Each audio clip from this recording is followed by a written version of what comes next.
Loy qal'aning siri.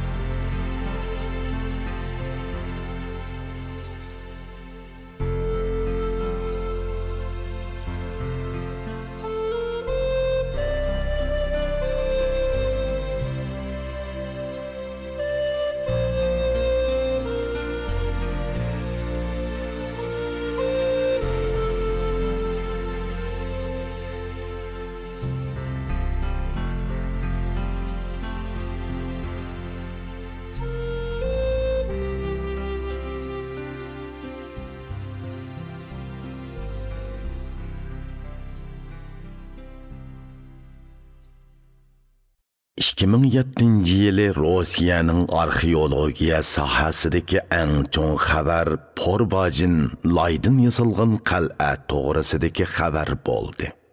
Bu xabar Rusiyanın axborot vositalari orqali dunyoga chakarlangandan keyin butkul dunyoning nazari Porbajinga tikildi. Rusiya axborot vositalari Porbajinni Orxun Uyg'ur xalqining ikkinchi qog'oni moyunchur soldurgan bo'lib, u qadimki Uyg'ur qal'asidir deb jakarlaganda, buni uqqan dunyoning joy-joylaridagi Uyg'urlar bir-biriga hayajon ilkida xabar yetkazishdi. Xinhua agentliği bu haqda xabar tarqatdi. Xinjiang Universitetining professori Hanzu tarixchi Chin Shuoxun apandi Xinjiang gazetining 2007-yili 11-oktyabrdagi sonida Rossiya Porbajin qadimki Uyg'ur qal'asini keng ko'lamda tekshirmoqda degan maqolasini e'lon qilib, avtonom rayonimizdagi Uyg'ur qarindoshlarni bu katta voqeadan xabardor qildi. Orqadan Urumchi kashlik gazetami Rahimjon Hakim Xanzochidan tarjima qilgan Rossiyadagi Uyg'urlar sog'an yozliq qal'a Porbajin degan maqolani e'lon qilib, kishilarning bu xabarga bo'lgan qiziqishini texmo oshirdi. Porbajin haqidagi uchurlarning bosh oxiri sodiq qandoq, kishilarni shuncha hayajonga solgan bu qal'a nima sababdan, qachon, qandoq selingan? Bu arxeologiya sohasidagi yangi bayqashmi yoki koni ishmi? Kishilar bu qal'aga nima uchun shuncha qiziqadi degan savollar kishilarni qiziqtirdi. Porbajin Rossiya Federatsiyasining Tuva Cumhuriyatidagi dengiz yuzidan 1300 metr egiz joydagi Terxol ko'lining qoq o'ttirisidagi 4 gektar keladigan orolga barpo qilingan qal'a. Porbajin degan so'z Tuva tilida Laydin yasalgan qal'a degan ma'noni bildiradi. Tuva Cumhuriyati Rossiya bilan Mong'oliyaning chegarasiga joylashgan bo'lib, yer maydoni 170 ming kvadrat kilometr, noposi 310 ming. Buning ichida Tuvalarning noposi 200 ming, Ruslarning noposi 100 mingga yaqin. Qolganlari Xakaz, Ukrain qatorliq millatlardir. Tuvalarning etnik manbasi to'g'risida N.A. Baskakov Turkiy tillar degan kitobida aniq qilib, Tuva tili Turkiy tillarning Uyg'ur O'g'iz guruhiga kiradi. Hamda bu guruhdagi qadimki O'g'iz, qadimki Uyg'ur va Tofa tillari bilan qo'shilib, ya'ni Qorag'oz tillari bilan qo'shilib ayrim bir Uyg'ur turk tarmoq guruhisini tashkil qiladi degan. Tarixchi Chin Shuoxun apandimi Tuvalarning etnik manbasi haqida gapni qisqartganda ularning eng dastlabki manbasi Telilarga taqiladi. Ularning tili Altay til sistemasi, Turkiy til oilasi, Sharqi G'on tili tarmoqi, Uyg'ur til guruhi, Uyg'ur Turkiy tillar ikkilamchi tillar guruhiga tava deb yozgan. Tuvalarning ko'p qismi Lama diniga e'tiqod qiladi. Porbajin qal'asi bir xaroba bo'lib, uni eng dastlab 1891-yili Rossiyaning mashhur sharqshunos olimi Dmitriy Klemesyev bayqagan. U keyin Qora Balg'asunni tekshirib bo'lgandan keyin Porbajin qal'asining Uyg'ur xalqining markaziy shahrining kichiklatilgan holati ekanligini hayronlik ichida bayqagan. Porbajinni Uyg'ur qag'inning yozliq sariyi degan qarashni tunji qitim sobiq Sovet ittifoqi davridagi mashhur olim Seviyan Izrailevich Baynishtin 1957-yili o'ttirg'a qo'ygan. Bu qarashni 1960 va 1970-yillarda Leri Kizlasov va Seve Kisleyevlar ilmiy tekshirishlardan keyin ta'kidlashgan.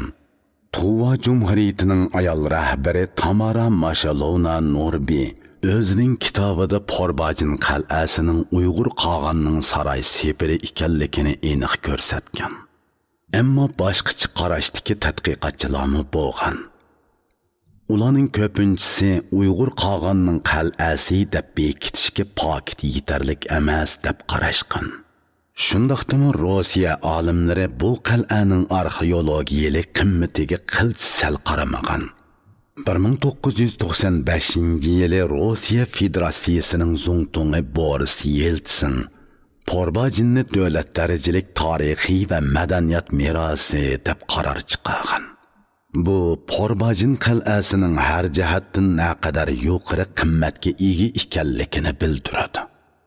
Qadimkilarning egiz tog'dagi xilvat ko'lning qoq o'ttirisiga bundoq mustahkam va cho'ng qal'ani solmoqi intayin mushkil ish edi. Chunki bundoq qal'ani serish uchun necha ming tonna to'pa, kesak va yog'och tosh ketadi. Odamning aqli yetmaydigan ish shuki, bu joy odam nihoyatimi kamdan kam keladigan to'limi chat rayon. Şunu zade kim bunda xali joyga bundaq cho'ng qo'rg'onni selish ko'yiga kirib qolgan, uni kim uchun saldirgan degandek sirliq savollarga javob izlash kerak edi. Demak, andiki vazifa Porbajinni so'zlatish edi.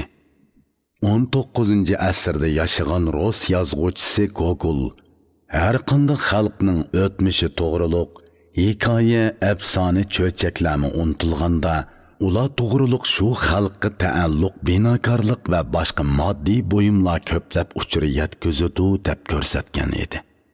Porbajindan iborat bu sirliq qal'a kimlar to'g'riliq qandoq uchurlarni yetkazdi?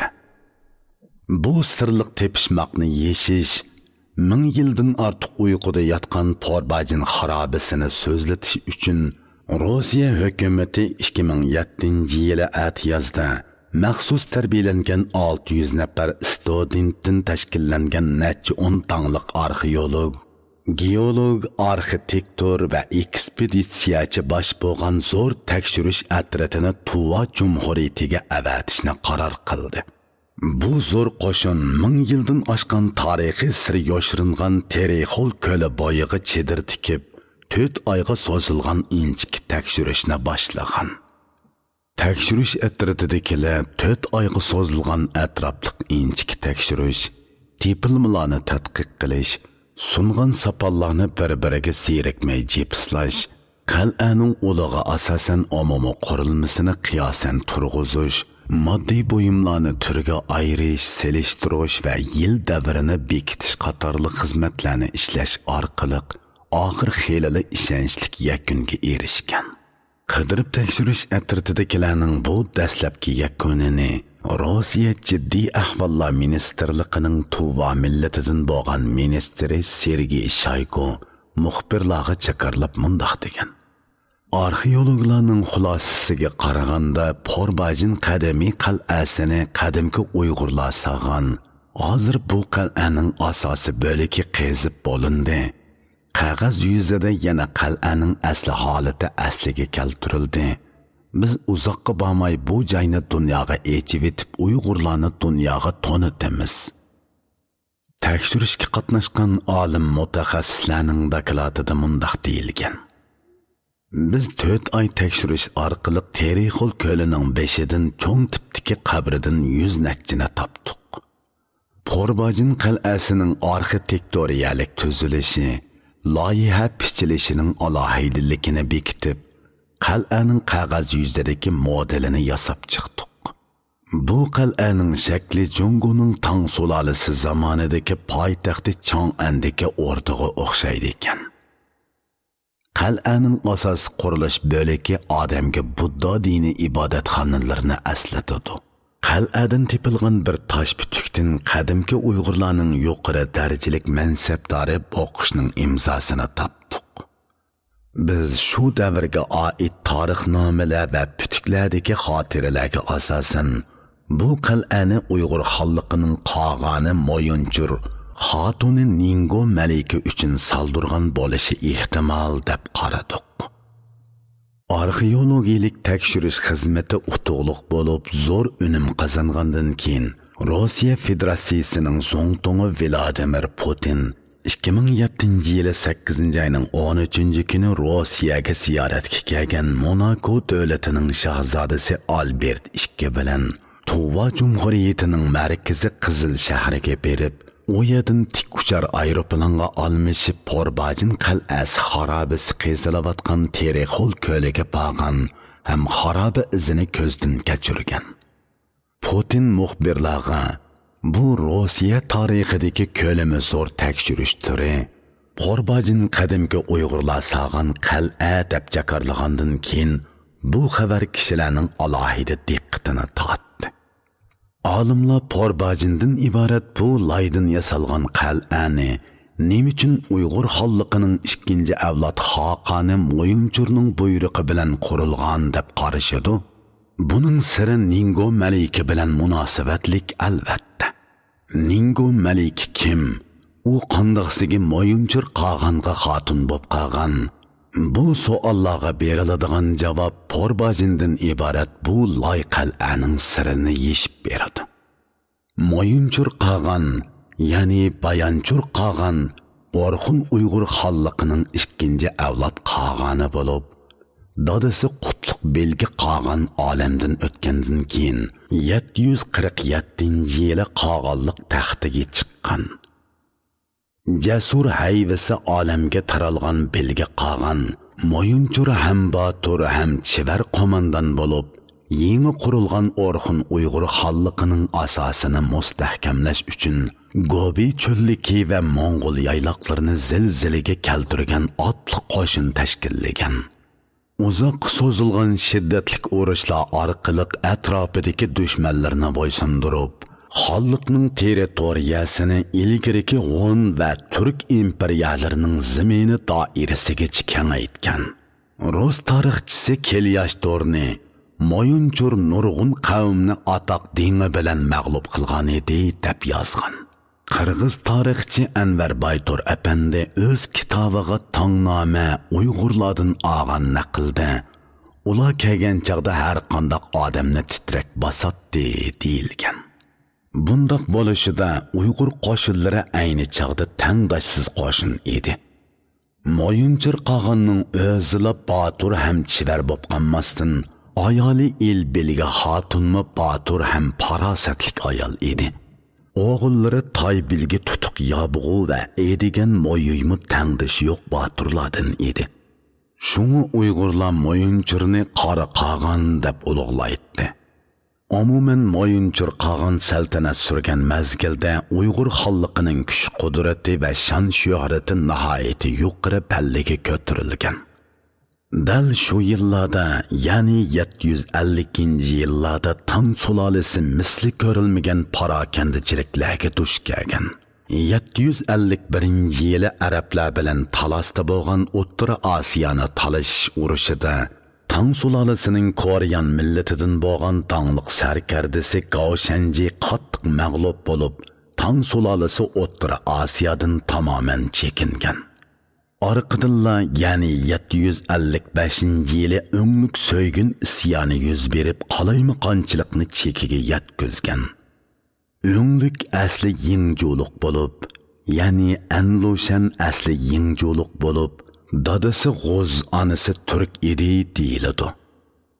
Tayvanlik yozuvchi tanliq tarixchi Bayyang apandi Junguluqlarning tarixiy tezisi nomli kitobining 2-tom O'nglik so'ygun harbiy o'zgarishi degan bo'likida O'nglikni u nihoyat mardona ham qobiliyatli sarkarda edi deb yozgan. Angliyalik tarix madaniyat tadqiqotchisi Francis Wood Yipak yo'lining 2000 yili nomli kitobida O'nglikni hiylagar ham aqlliq, chegara rayondagi millatlarning tillarini pishiq bilatdi deb yozgan. Demak, u odatdagi odamlardan emas edi. Shundoq bo'lganlikdan bo'lsa kerak, sarkarda o'nglik Tang sulolasi podshohi Lelungjining ativolab ishlatishiga muyassar bo'lgan. Ya'ni sarkarda o'nglik Tang sulolasi podshohi Tang Xuanzongning ativolab ishlatishiga muyassar bo'lgan. Tang Xuanzong butkul mamlakatni 10 harbiy mahkamaga bo'lib idora qilish siyosatini yo'lga qo'ygan bo'lib, lashkariy huquqni har qaysi harbiy mahkama hiravulining qo'liga topshirib bergan. Bu hiravullarning huquqi nihoyat cho'ng edi. O'nglik Pinglu, Fanyang, Xedong, ya'ni hozirgi Chaoyang, Beijing, Tayvanlardan iborat 3 oymoqning hiravuli edi. Uning ilkida 160 ming kishilik aralashma qo'shin bo'lib, asosan turkiy qabilalar va qitonlardan tashkillangan botur chavandozlar edi.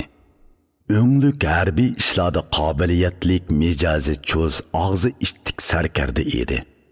U ko'p qatim Chang'anga kelib xon bilan ko'rishgan. Mushu jarayonda ordining chiriklashganligi, vazir vuzra va boshqa mansabdorlarning qo'lidan ish kelmaydiganligi uningda cho'nqur ta'sir qoldirgan. Podshoh Tang Xuanzong nihoyat qobiliyatli ham dono podshoh edi. Biroq saltanat taxtida o'ltirganiga 40 yildan oshgan bo'lg'achqa bara behudlashgan. U 61 yoshga kirgan yili 18-o'g'li Limaoning go'zallikda tangdishi yo'q ayoli 26 yoshlik sohib Jamol Yang Yuxanga maftun bo'lib qolib, ya'ni Yang Guifiga maftun bo'lib qolib, uni bir amallar bilan o'z amriga elib olgan. Yashangan podshoh bu yosh sohib Jamolga nihoyat amroq bo'lib qolgan. Shuning bilan u sohib Jamolning navara akisi Yang Gujingni bosh vazirlikka tayinlagan. Boshqa urug' tuqqanlariga muhim huquqlarni bergan. Yang Gujing vazirlikka nobab fosiq odam bo'lg'ashqa ordida chiriklikni yomritib atgan. Bir qitim o'nglik Beijingdan Chang'anga xon bilan ko'rishgili kelganda Yang Gujing uningdan nihoyat ko'p pora so'ragan. O'nglik bir ig'iz gap bilan rad qilib atgan hamda uningga tegishli hurmatni bildirmagan. Yang Gujing bundoq kamsitishga chidamay o'nglikni ojuqtirish niyatida bo'lgan. Shuning bilan xonga qarshi chiqish suiqasdida bo'lgan degan batnomni o'ydirib chiqarib, podshohga ko'p qitim chiqimchilik qilgan. Ammo podshoh ishonmagan. Beiyang apandining Jongoliklarning tarix tezisi nomli kitobida yozishicha, Yang Gujing 755-yili majburlab to'plan ko'targizish vositasini qo'llanib, o'nglikning Chang'andagi qasriga ordi yasovullar qo'shinini avatib, uning qasridagi mulozimlar va mehmonlarning hammasini qilishdan o'tkazgan. Uning maqsadi o'nglikni teriktirib podshohga qarshi tig' tortishga qistash edi. O'nglik degandeklar bu qirg'inchilikdan qattiq cho'chigan ham g'azablangan. U podshohga arz qilishning hech qanday foydasi yo'qligini biladi. Chunki barliq ma'lumotnomalar Yang Gujingning oldidan o'tadi. Shuning bilan o'nglik isyon ko'tarish qaroriga kelib 160 ming kishilik qo'shinga Yang Gujingga jazo yurish qilamiz deb buyruq tushirgan. Natijada 755-yili 11-oyda u qo'l ostidagi turk sang'oni so'ygun bilan birlikda isyon ko'tarib Chang'anga qarab qo'shin tortgan. Yang Gujing buningdan xabar tepib gul qaqalari echilib ketgan. Chunki o'nglikning bu ishi uning orzu qilganidek bo'lgan. U endi o'nglikni o'z yo'li bilan qo'lga elib ojuqtirg'ili bo'ladigan bo'ldi deb o'ylagan. Biroq o'nglikning jangovar qo'shini janubga qarab to'solg'usiz yurish qilib, 34 kun ichida 700 kilometr ishkirlab Huanghe vodisiga kalkundek besib kelgan. Sharq ostoni Loyang o'nglikning qo'liga tushib ketgan. Tang sulolasining dongliq sarkardalaridan Feng Changchi, Gao Shenji, Li Guangbi qatorliqlar orqa-orqadan mag'lub bo'lgan. Tang sulolasining poytaxti Chang'an xavfda qolgan. Ordining ichi teshi patparaqchilik vahimaga tushgan. Birdən bir amal Sənşi, Şənşi və Xınınның mühim ötkülü bolğan Tungvanni məhkəm saqlaş bop qalğan. Tungvan ötkülü qoldan kesse Chang'anның qoldan ketişi birdamlik edi. Padişah Tang Xuanzong Tang sulalisi hakimiyeti mislisiz xavfda qalğan mushundaq halqiliq paytda çarəsiz qalğan sarkarda Sanğullarga qarab qattiq ümidsizlangan. Tungvanni zodi kim mustahkam saqlab turala degan savol uni qattiq qiynagan. Ahir u ümidini Chang'andagi qasrida kesilini davolatayotgan g'arbni tinjitquchi sarkarda deb nom olgan Qo'shuxonga bog'lagan. Qo'shuxon Tang sulolasining sarkardalari ichidagi eng dangliq sarkarda bo'lib, uning dadasi Ko'sallik, onasi Odunliq edi. Onasi Odundagi katta jamoat bo'lgan Vayjira jamoatidan edi. Dadasi Ko'sandagi Qo'shu qabilasining oqsoqili edi. Tang sulolasidagilar uni qabilasining nomi bilan atab Qo'shuxon deb ulug'lagan. U nihoyat qobil sarkarda bo'lg'achqa qo'l ostidagilarning hurmatiga sazovor bo'lgan. Podshoh Tang Xuanzongmi uni e'tiborlab ishlatgan. Qinxaydagi urushda tubutlarni bir necha qitim qattiq mag'lub qilib, Lintauning u tarafiga qo'g'lavatgandan keyin uning shuhrati olamni bir olgan. Qinxay va Gansudagi puhrolar shimol osmonida chaqnar o'kar yultuzi, qilich esib turar bundu Qo'shuxon o'zi. Tubutlar yayloqdan hech kechanmaydi, petinib Lintaudan hech o'tanmaydi deb qo'shiq to'qib, Qo'shuxonning tangdashsiz sarkarda ekanligini madhiylagan. Uning Tang sulolasining g'arbiy qismidagi kuchli xalliq bo'lgan tubutlarni boturlik bilan to'sib turishi Tang Xuanzongni bak xush qilib etgan. Shuning bilan uningga g'arbni teshlandiruvchi sarkarda deb nom bergan. Qiziq yeri shuki, Qo'shuxon bilan o'nglikning mijozi faqat kelishamaydi. Ikkisi bir yerga kasalak gap talashib qoladi. Podshoh Tang Xuanzong u ikkisini davlatning turiki deb qarab, doim ularga og'a ini bo'lib qilinglar deb nasihat qiladi. 752-yili bu ikkisi tangli o'rdaga kelgan. Bu chaqda Tang Xuanzong Mahram begi Og'bat Gavlishini maxsus ular uchun ziyofat hozirlab alohida kutib berishni buyurgan. Qo'shuxon o'nglikdan necha 10 yosh cho'ng edi. Sharob ziyofatida o'nglik Qo'shuxonga yaqinchilik qilib, "Mening dadam G'oz, onam Turk, sening onang G'oz, dadang Turk. Demak, ikkimizning qinimiz bir, yaqinroq o'tkinimiz yaxshi" degan. Qo'shuxon buningga javoban qadimkilarda tulki o'z iniga qarab o'risi qo'tir bo'lur degan gap bor degan. O'nglik bu so'zni Qo'shuxon meni masxara qilyotidi deb tushunib, qattiq g'azablanib, begiz barmoqini Qo'shuxonga tanglab turib, "Sendek yavoyi turk mushundoq deyishga qandoq petinding" deb tillagan. Natijada ikkisi aplashmak tugul jidallashib ketgan. Keyin o'nglik vaziri Yangujing bilan ziddiyatlashib qolganda, Yangujing Qo'shuxonning mansab darajalarini o'stirib, o'nglik bilan ro'baro turalaydigan qilib qo'ymoqchi bo'lib, 754-yili uning mansabini yanama o'stirgan. Kutmagan yerdan may sharobga amroq Qo'shuxon bir qitim qo'shinlarni ko'zdan kechirgila borganda, sharobdan zaharlanganligi tufayli hammomda yuyinib etib o'shidan ketgan. Boshqalar xabarsiz bo'lg'achqa xeligacha so'g'uqda qolgan. Shu so'g'uqda kancha Qo'shuxonning bo'g'im yollig'i eg'irlab ketgan. Amalsizlikdan Chang'anga qaytib qasrida kesilini davolatib talatuzga chiqmay yotgan.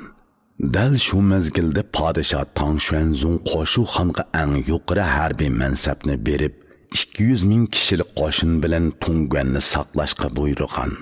Katta in'om ato qilgan. O'rdadagi barliq alamdor qalamdorlarni shahar sirtigacha uzatib chiqishga buyurgan. Qo'shuxon Chang'andan chiqib Tungvanga borgacha tit bo'lgan podshoh uningga kayni-kaynidan yangi mansablarni bergan. Berib oxiri vazir darajasiga tang oliy mansab bergan. Qo'shuxon Tungvanga borgandan keyin bir mushovira uningga o'nglikning to'plan ko'tarishdagi shuari Yangujingni jazolash, Demek u Yangujingni yo'q qilishni bahona qilib isyon ko'targan. Agar biz 30 ming lashkarni Tunganni saqlashga qo'yib, qolgan bir 170 ming lashkar bilan Chang'anga berib Yangujingni o'ltirib-etsak, o'nglikning Chang'anga bostirib berishga bahonasi qolmaydi deb maslahat bergan. Qo'shuxon bu planga qoyil bo'lgan bo'lsa-mu, lekin unda qilmagan. Lekin chekimchilar bu maxfiyatlikni Yangujingga yetkazib qo'ygan. Yangujing buni anglab intayin qo'rqib Tang Xuanzongga maktub sunib to'xtamay maslahat berib Qo'shuxonni Tunganni saqlab yetivermay o'nglikka qarshi lashkar tortishga da'vat qilgan. Podshoh Yangujingning gapiga kirib Qo'shuxonning o'nglikka tashabbuskorlik bilan hujum qilishini talab qilgan. Qo'shuxon podshohga o'nglikning qo'shini to'xtamay yurish qilib urush qilib pishib ketdi. G'alaba sira urush qilib jangovarlikqa eshib ketdi. Men qo'mondonlik qilayotgan 200 ming kishilik qo'shin ko'p yildan beri joylarda turib mudofaa ko'rishga odatlanib ketgan. Ular mudofaada turishga puxta. Shunga biz mudofaada turib to'polonchilarni to'sib ishki qismda parchalanish ko'rilganda hujum qilganimiz afzal deb o'z fikrida turgan. Yangujing to'xtamay kuch kirtivergachga oxir podshoh Qo'shuxonga qo'shinni boshlab o'nglik qo'shiniga qarshi hujum qilishga yorliq tushirgan. Qo'shuxon noiloj 756-yili o'nglikning qo'l ostidagi nihoyatda hiylagar bir sang'unning qo'shinini qo'g'lab zarba bergan. O'nglikning bu sang'uni bir tarafdan urushib, bir tarafdan qochib Qo'shuxonning 200 ming kishilik qo'shinini bir tarchiqqa boshlab kirib, o'zi oldi tarafdagi egizlikni egilib olgan. Qo'shuxon janub tarafda Chilianshan tog'i, shimol tarafda Huanghe daryosi, oldidagi egizlikda dushman qo'shini to'sib turganligini, orqasidan bo'lsa zo'r qo'shin hech nimadan xabarsiz holda hadab olg'a ilgirlayotganligini ko'rib cho'chib ketgan. Qo'shuxon qiltaqqa tushganligini, boshqacha yo'l tutishga kechikkanligini bilib, solg'a o'ltirib daryoning o'ttirisida turib jangga qo'mondonlik qilgan. Urush to'limi dahshatli bo'lgan. Hamma yer o'lik to'shib ketgan. Qo'shuxon urushda yengilib, teri-peran bo'lib ketgan qo'shinini tashlab, necha yuz qobil chavandozlari bilan qo'rshovni bosib qochgan. Yo'l ustida aram elayotgan chog'da qo'l ostidagi bir sarkarda uni bog'lab o'nglikka opirib bergan. Qo'shuxonning echinishlik mag'lub bo'lganligini anglab qo'rqib ketgan podshoh Lelongji orda ahlini elib oldirib tinab Chang'andan 60 kilometr yiroqlikdagi Maguypo'ga qechib berib olgan. Bu chog'da barliq balo qazoning sababkori bo'lgan vazir Yangujingga qarshi kayfiyat kuchayib ketgan. G'azablangan orda Yasavullo qo'shini podshohning Maguypo'dagi turalg'usini qorshab, Yangujing va uning oilasidagi barliq kishini qilishdan o'tkazgan. O'ltirilganlarning ichida yana Xonish Yanguyfening cho'ng huquqqa ega sohib Jamal och singlisimi bor edi. Orda Yasavullo qo'shinidagilar hamma chatoqni terag'an, ordini chiritibatgan munofiq vazir Yangujingni yo'qotgan bo'lsa-mu, lekin uning singlisi Yanguyfening qisos elishidan saqlanish uchun podshoh Lelongjidan Yanguyfeni o'ltirib etishni talab qilgan. Orda yasavullarining besamiga chorasiz qolgan podshoh Tang Xuanzong amalsiz holda ko'zlariga yosh ep turib, Amra xonishi Yanguyfeni bo'g'ib o'ltirgan. Podshoh Lelongji Tang Xuanzong o'zining iqtidorsizligi tufayli ordining ichi sirtida mislsiz taskunga qolgan moshundoq ahvoldami saltanat taxtini boshitishni xolamagan. Uning o'g'li Li Xing yashangan dadasining bu qadar bo'limsizligiga chidab turolmay, Chang'anning 500 kilometr g'arbidagi Lingvoga berib shimoliy aymoq lashkarlarining heravoli sarkarda Ko'siyi bilan birlikda qoldi qo'shinlarni to'plashga kirishgan. 756-yili 11-oyda u Lingvoda o'zining Tang sulolasining saltanat taxtiga varislik qilganligini jakarlagan. Li Xingning saltanatdagi nomi Tang Suzong deb atalgan. U Chengduga qechib berib dadasi Lelongjini Shohinshoh deb jakarlagan. Bu chog'da o'nglik qo'shini g'arbiy ostona Chang'anni va uning atrofidagi joylarni ishg'ol qilib olgan, ham o'nglik o'zini podshoh deb atagan. Puhrolar jinini elib Qashqashga tushgan. Taipingning kang yozmalari degan kitobda Tianbaoning oxirgi yillari al-Lushan to'pilang chiqadi. O'ttir iqlim donqandek qaynadi. Kishilar janubga qarab qochdi deyilgan. Urush xonavayronchiligi ichida janubga qarab qochgan ashu 100 minglagan begunoh avam puhra ichida Tang sulolasi davridagi dangliq 3 shoirning biri Du Fu bor edi. U yurak so'zim degan she'rida o'zining echinishli holatini mundoq ifodalagan. Yoz kelib bosqandi yerni o'tgiyoh. Yo'l ilib qochdim badar mag'rib tomon. Put kandirkash ucham juljul edi. Qildi qabul meni shu turqimda xon. Orada ham do'stlar echindi manga bek. Kapti deb ko'r og'zidan esan aman.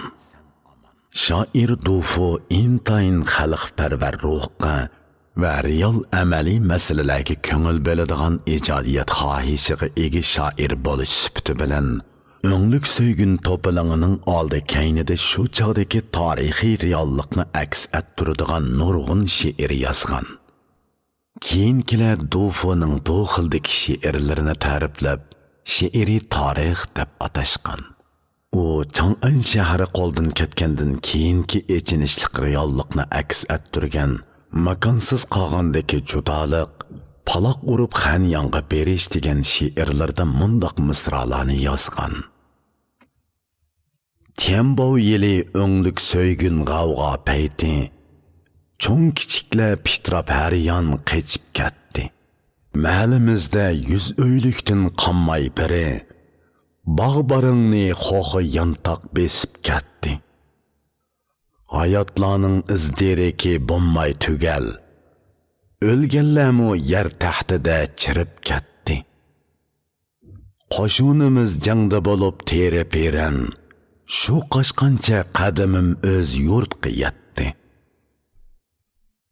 Yig'i jidal qaynab ketdi putkul alda, nega bosang yo'l jilg'ala istomonliq.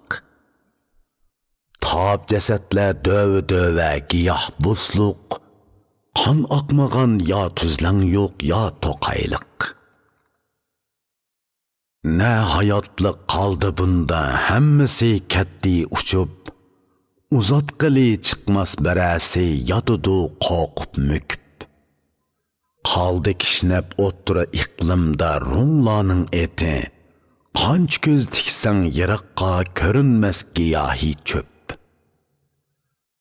Bu seriqvosh di qavmining farzandlari g'arbi qasnoqdan kelib qildi parokanda ajab.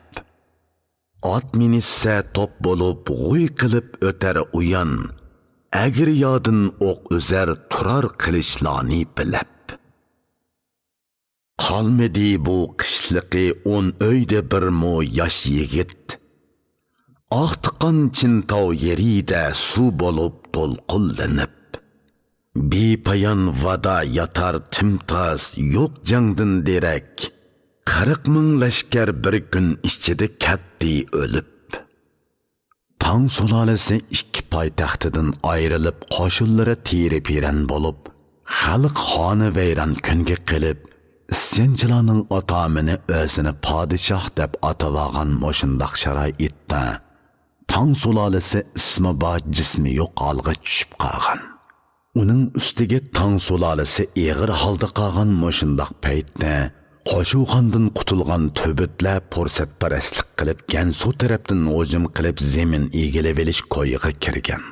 Tang sulolasi qatma-qat qiyinchilikqa duch kelib to'lima eg'ir kunga qolganda, yengidan xalliq taxtiga chiqqan podshoh Li Xing vaziyatni o'ngshash umidini Sadechinning shimolida davron surayotgan Uyg'ur xalqiga bog'lab, noiloj Orxun Uyg'ur xalqining qog'ani Moyunchurdan harbiy yordam so'rab Goziyi boshliq ikki sarkardini elchilikka avatgan. Rossiyalik tarixchi Gomeliyevning Qadimki turklar degan kitobida yozilishicha, Moyunchur qolgan Tang sulolasi sarkardasi Goziyini avval bo'ri boshliq bayroqqa ta'zim qildirib, ushbu murosimni bajargandan keyin o'ziga yaqinlashtirgan. Natijada Orxun Uyg'ur xalqi bilan Tang sulolasi o'ttirisida kelishim tuzilgan. Tarixchi Lingan apandining Turk tarixi nomli kitobida yozilishicha, kelishimning mazmuni shahar yurtlar qaytirib elingandan keyin yer zamin bilan fuqarolar Tang sulolasiga qaytiriladi. Altın kumush tava Turdulla bilan xotin qizlar Uyg'urlarga tava bo'ladi deb tuzilgan. Kelishimda yana g'alabadan keyin Tang sulolasi har yili Uyg'ur xalqiga 200 ming top yipak sovg'a berish, Tang sulolasi Uyg'ur otlarini setib olish to'g'risidagi to'xtamnoma tuzilgan. Kelishim bo'yicha mo'yinchir qag'an cho'ng o'g'li Taybilga tutuq yabg'u bilan vazir Dida boshchiligida, ya'ni vazir Dada boshchiligida 4000 kishilik xillangan otliq qo'shinni Tang sulolasiga yordamga avatgan. Ularni Tang sulolasining yangidan taxtga chiqqan podshohi Tangsuzung o'zi kutib olgan. Tangsuzung shu yerda o'zining o'g'li Li Yuni Taybilga tutuq yabg'u bilan oku-ufku bo'lishga dalolat qilgan. Shoir Dufu qirollikdagi sayohatlarim degan uzun she'rida bu haqda mundoq misralarni yozgan. Xabi yoqdi o'nglik, so'ygin tozan so'rib, büyük padişah Sichuan tomon tikavatdi. Ikki o'rda tuman chaqrim yiroqlikda surlik bo'lib kunu tulla hurpiyatdi. Uyg'urlardan chavandozlar chillab kelib, yangi varis o'z oldiga ish tavratdi. Yordamga kelgan Uyg'ur otliq qo'shini Sarkarda Ko'siyining qo'shini bilan 757-yili poytaxt Chang'anning g'arbidagi Fengshui daryosining sharqida o'nglikning isyonchi qo'shini bilan jang qilishga hozirlangan. Amerikalik Thomas Barfield bu to'g'riliq mundoq yozgan. Uyg'urlar 757-yili 4000 kishilik otliq qo'shin bilan o'ttir tuzlanlikka keldi. Tang sulolasi bilan isyonchi qo'shinning zo'r askariy kuchiga selishtirganda bu nihoyatimi oz askariy kuch edi. Lekin ularning bu yordami g'alaba mag'lubiyatni bekitishga yetarlik edi. O'nglikning ikki sarkardasi 100 ming kishilik lashkari bilan shimol tarafda saf tortib turadi. Sarkarda Go'ziyi boshchiligidagi Tang sulolasi qo'shinining sepi 30 chaqirimga so'zilgan edi. Dastlab o'nglik qo'shinining sarkardasi Li Guirin hayva bilan kelib Tang sulolasi qo'shiniga hujum qilib qattiq ansizlik paydo qilgan. Mushundaq vaziyatda Uyg'ur qo'shini tuyuqsiz orqadan hujum qilib qaroqchilar qo'shinini yer bilan yaksan qilgan. Tushdan tortib qorong'i tushguncha qaroqchilardan 60 mingi o'ldirilgan. Bu qitimqi urushda to'planchi qo'shinning Shanshi tavasidagi kuchi og'ir talafotga uchragan. Shuning bilan Tang sulolasining poytaxti qaytadan Tang sulolasining qo'liga o'tgan. Bu chaqda Chang'anda o'zini podshoh deb atagan o'nglikning ikki ko'zi qorig'i bo'lib qolgan bo'lib, shu sababdan terikkak bo'lib ketgan. Kichikkina ishlog'imi terikib odam o'ldiradigan mutaham odatga ko'nib olgan. Bir qitim o'g'li bilan ikkisining o'ttirisida talash tortish yuz berib, u o'g'lini o'ldirmoqchi bo'lganda o'g'li Anching shu tarafidan o'ldirilgan. Fengshui daryosi bo'yidagi urushda o'nglik qo'shini og'ir talafotga uchragandan keyin Chang'anni tashlab Loyangga qochgan. To'polonchilarning hash-bash deguchi mag'lub bo'lib Chang'anni tashlab qaytishi Tang sulolasining odam puhralarini qattiq shodlantirib o'tgan. Shoir Dufu bu chaqda shimolga safar degan mashhur she'rini yezib Uyg'ur qo'shinlariga atab mundoq misralarni bitgan. Kapti 5000 lashkari sap-sap bo'lib, bir tumancha arg'amoqni choptirib. Lashkari Uyg'urlarning shunqar ekan, yov sapiga o'xsaman uchar ekan. Shoh umidini ularga bog'ladi. Boshqacha gapga quloqmu sammadi. Bu chaqda Uyg'ur qo'shinlari boshda tuzishgan kelishimdagi shart bo'yicha Chang'an shahrini pulang-talang qilmoqchi bo'lganda, podshohning Uyg'ur shahzodasi bilan oku-ufku bo'lishgan o'g'li Li Yu Sharqi Ostona Loyangni qaytirib olish urushiga yordam qilib, Ondan ikki ostanani xohlagancha bulang-talang qilaverish to'g'riliq taklif bergan. Shoir Dufu garchi ikki taraf o'ttirisidagi ishki kelishimdan xabarsiz bo'lsa-mu, ammo Uyg'ur qo'shinlarining Loyangni qaytarib olish urushiga qatnashishini toza xohlamagan. U bu andishlik hissiyotini tövandagi misralarga putgan. Bizga sheriklikka xon moyil ekan, ot minishga lashkari qobil ekan. Bilsimu ularni deb ming qaysran, qancha oz keltursa afzal begumon. Og'li Loyangni kuch ketmas edi, balki Chang'anga hujumlar bas edi. Andiki urush Sharqi Ostona Loyangni qaytarib olish urushi edi. Bu qitimqi urush muhim harbiy baza Shindian qal'asida bo'lgan. O'nglikning o'g'li Anching Shu bu yerda 100 ming kishilik lashkar bilan Tang sulolasi qo'shinining sharqqa yurish qilishini to'smoqchi bo'lgan. Tarixchi Liu Zishao apandi kitobida Elni idora qilishning o'rnaklari nomli mashhur kitobning 220-jildida qoldirilgan bu qitimqi urush to'g'risidagi mono xotirani naql olgan. Goziyi sardorligidagi Tang sulolasi qo'shini Shindianda banditlar bilan uchrashganda, banditlar tog' bo'yida sap tuzgan edi. Goziyi dastlabki urushda o'ngishsizlikka uchradi. Banditlar tog'dan tushib hujumga o'tdi.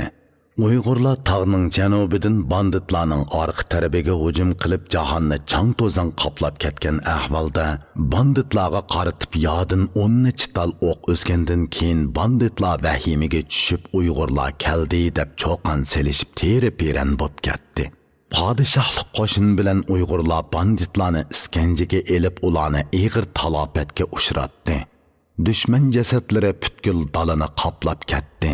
Danlıq klassik əsər əlni idare qilishning o'rnaklaridagi bu xotiradan qisman farqli qalda Gumilev qadimki turklar degan kitobida 4000 otliq Uyg'ur chavandozining yana 4000 otning quyruqiga shoxshum bilani chigib yiroqdan chang to'zitib sur hayba paydo qilib dushmanni qo'rqinch qisag'anligini, orqadan yov qo'shiniga borandek bostirib kelganligini, yov qo'shini Uyg'urlarning ajallik zarbasiga uchramay turibla Uyg'urlar keldi deb qochqanligini qayd qilgan. Bu qitimqi zarba orqali Tang sulolasi Loyangni qaytarib olgan. Uyg'urlarning yordamga kelgan 4000 kishilik qo'shinining tangdoshsiz boturligi natijasida 20 kunda Tang sulolasining ikki poytaxti qaytarib olingan. Tang sulolasi Uyg'ur qo'shinlarining to'polonni bostirish davomida ko'rsatgan tuhfallariga yuksak baho berib nazm xotiralar bitishgan. Tarixchi Liu Zishao apandining kitobida Yangi Tangnoma nomli asarning 217-jildidan elingan mundaq ikki kuplet she'r misol qilingan. Xavf xatari kelganda boshqa bo'ldi hamdam bir niyat, jangda ko'rsatdi jasorat, tuhfisi bo'ldi behad. Garchi tursaqmu yiroqda ko'nglimiz rishti tutash, ta azaldan ko'rilib boqqan emas bundaq suhbat. Biz uchun chekdi jafo shartsiz kerib ko'krakni kang, olmadi ortiq nasiba xizmati uchun faqat. Oy bilan kunga ularni buludu tanglashtirib, yoshig'oy fazilati avloddan avlodga abad. Tarixchi Lingan Gavzixu apandilar yozgan qadimki Uyg'urlar tarixi nomli kitobda Uyg'ur qo'shinlari bilan Uyg'ur qog'onning shahzodasi Toy bilga tutuq yobg'uni madhiyalab, tong yorliqlari to'plamiga putilgan tavandagi qasida misol keltirilgan. Qaddi qomatda kelishgan farosatda tangdoshsiz, va'dasidan yonmaydigan Uyg'ur qog'oni yobg'u. Tumanlagan yov ustidan keldi g'olib, shuni u bagla sardori bo'lishga loyiq. U pam farosat bilan otlandi jangga, qoldi uning chaqirim musofi yiroqda. Qildi shiddatlik yurish, to'xtamay yurgach shuncha jasorat bilan. Yondi qo'lga 20 kunda ikki poytaxtimiz, ay kun kabi o'chmas tuhfisi shuncha nurona. Yaşıgay pazileti avlatdan avlatqa ta abad. Orxun Uyghur xalqının atliq lashkarlari ikki xalqning hamkorlik do'stlik tarixiga zo'r töhfa qo'shgan bo'lsa-mu, ammo oxirida afsuslanarlik bir sahifani paydo qilgan. Ular bundaq ko'ngilsiz sahifani paydo qilishda boshda tuzishgan kelishimdagi shartga esilib olishgan. Ular kelishim bo'yicha shahar yurtlar qaytirib olingandan keyin yer zamin bilan fuqarolar Tang sulolasiga qaytirib beriladi. Altın kömüş tava Durdulla bilen xotin qizlar Uyg'urlarga tava bo'ladi deb qarab, Chang'an bilen Loyang shahrini 3 kecha kunduz bulang-talang qilgan. Tang sulolasining qo'shinlari ko'masga sağan. Buningdan g'azablangan shoir Dufu chekdan oshgan bu qilmishga nafratlanib ko'plagan she'rlarni yozgan. Bu she'rlardagi munosabatlik misra koblitlar tövendikicha. Üzümlik ayvan sarayla içide, göç yemekte Uygurlar bezme kurup, ahir neşter sancıydıgan zaharlı kâre, ta qadim eyyam bula afet idi. Şairlarının yazgını nefret idi. G'oz degen bu la'natini bak yaqin tutsan agar, bol paqas berish kelishda chiqqisi hamon xatar. Yenimizda bar ekan ula hamon, tugimaydi dard alam dilda pig'on. Barhaq tur bu qo'shin doim, jangda jasur urushda tangsiz. Lekin vahshiylik babida ula, banditlardan qilishmas shaksiz. Xalqning nolisi yirtar quloqni, azim daryo o'zra oqar murdila. Tutqun bo'lgan qiz juvallar pig'oni, yurt-yurtlarda palakka o'rlar. Uyg'ur qo'shinlari Chang'an Loyanglarni haddi hisobsiz bulang-talang qilg'achqa, shahar oqsoqollari Uyg'ur lashkarlariga murojaat qilib, tartibsizlik to'xtatilsa, sizlarga lozim bo'ladigan ipak raxlarni bizlab bersak deb nurg'un narsani sovg'a qilgan. Padişah Tangsuzun Uyg'urlarning lashkar chiqarib to'plarni tinjitib berganiga javob qaytarish uchun 758-yili farmon chiqarib, Moyunchur qog'onga Tangridan bo'lmish al-atmish belgi qog'on degan atoqni bergan. Ya'ni Tangri tarafidan o'ltirg'izilgan davlatni tashkillagan donishmand qog'on degan atoqni bergan. O'zining kichik qiziga Ningo Malika deb nom berib, ya'ni davlatni amin topqizg'uchi Malika deb nom berib, Moyunchur qog'onga yotliq qilib avatib bergan. Tarixda o'tgan Jungo xollari yayloq millatlarning xoqonlariga azaldan o'zining qizini berib boqmagan.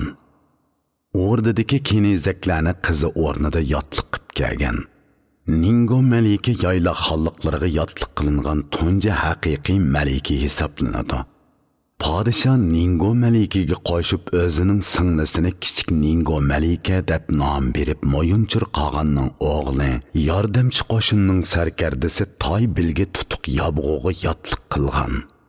Suy Tang sulolalarida o'tgan mashhur Uyg'ur tarixiy shaxslar nomli kitobda Koni Tangnoma 195-jild Uyg'urlar haqida qissadan elingan naqlda mundaq deyilgan.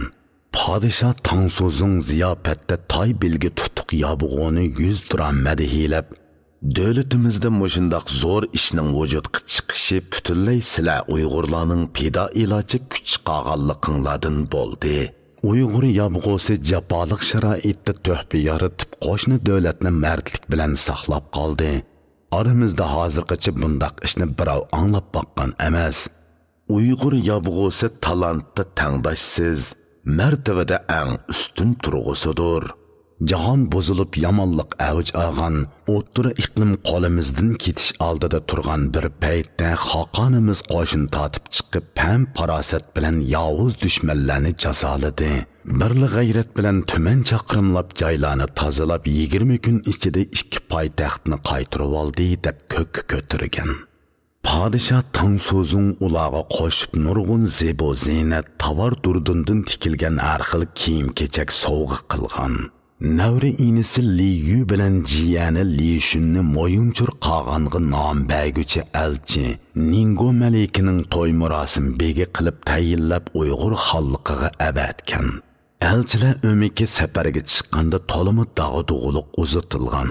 Li Yu qatorliqlar uzun musofani besib kelinchak bilan bir talay so'g'i salomni elib Orxun Uyg'ur xalqining poytaxti Ordubaliqqa yetib borganda dastlab moyunchur qag'an o'z to'hpisini pash qilib Tang sulolasining elchilarini ko'zga ilmagan. Keyin elchilar Tang Suzungning maktubini ko'rsatgandan keyin maktubdiki sadoqatingizga tashakkur aytish uchun sulolamizning malaikasini yodliq qildik. Men o'z qizimni yiroq tomonga yotliq qilib o'zimning mehrimni izhor qildim. U chat yiroq yurtga boradi. Uni qadrlagaysiz degan mazmunlarni o'qigandan keyin pozitsiyasini o'zgartgan. Ikkinchi kuni cho'ng to'y o'tkazib Ningo malikini amriga olgan. Ningo maliki uchun Terixol ko'lining o'ttirisidagi do'nga Tang sulolasining ordusiga o'xshatib qal'a soldirgan. Soğdular bilan Tang sulolasidan kelgan hunarvallarga Selenga daryosi bo'yida Baybaliq degan shaharni selishga buyruq bergan. Moyunchur qag'an bu tarixiy voqealarni Moyunchur mangu teshida munda xotirlagan. To'xu yilida, ya'ni 757-yilida ikki qizini sovg'a qilib berdi. So'zingizni buzmay dedi, xato ish qilmay dedi.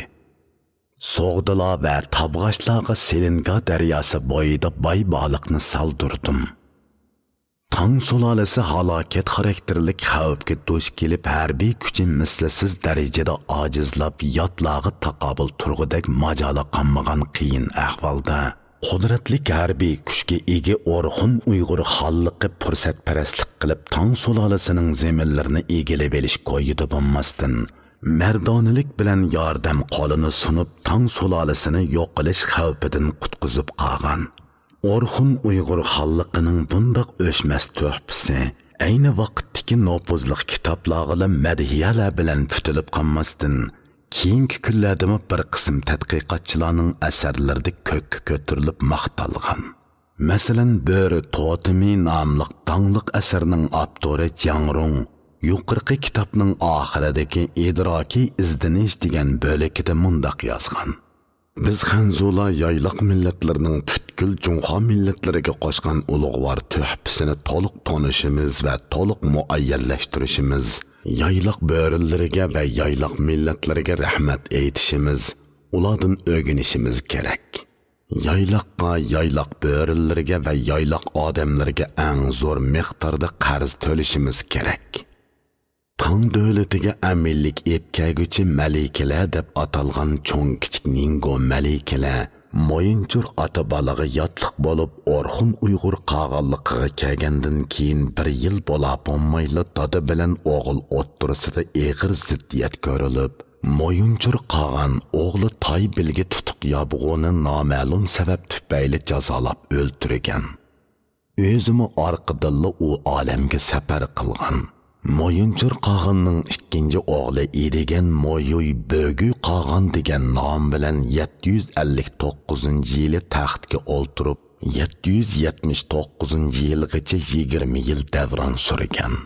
Ajoyib qiziqarli ham murakkab sujetga ega kino, televiziya teatrlarini ishlashga, tragediyalik mazmunga ega roman qissalarni yozishga material bo'ladigan bu voqea hodisalar dal Porbajin qal'asining yasalishidagi sirni tushuntirib beradi. Rossiyalik arxeologlar qidirib topgan tepilmalar va 3 parcha tosh butikning mazmuni tadqiq qilinib kitob bo'lib chiqqandan keyin Porbajindan iborat bu loy qal'aning siri texmi ro'shan echilg'usi. 2008-yili 6-oyda yozildi.